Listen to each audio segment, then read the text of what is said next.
We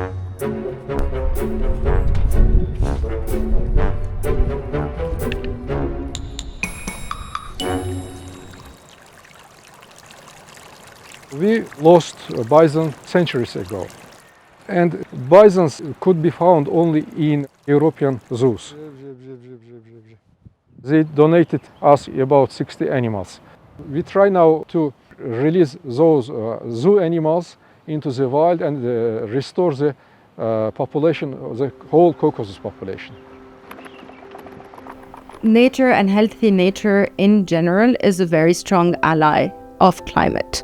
Wherever we can support nature to function in a healthy manner, we're delivering benefits for people, for climate mitigation and adaptation and resilience, and we're buffering the impacts of climate change.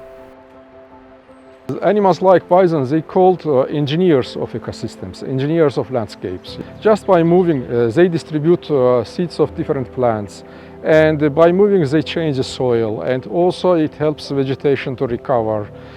Today we released another 20 bisons into the wild, and it's a big success.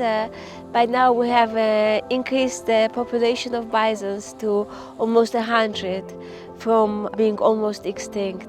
And now they're in Ismaili working in the forests. And I think it's good news for the World Environmental Day. They will regulate different species of plants, of vegetation, in such a way that oftentimes that reintroduction can actually lead to an equilibrium in the ecosystem and can help these grasslands actually survive in the long term.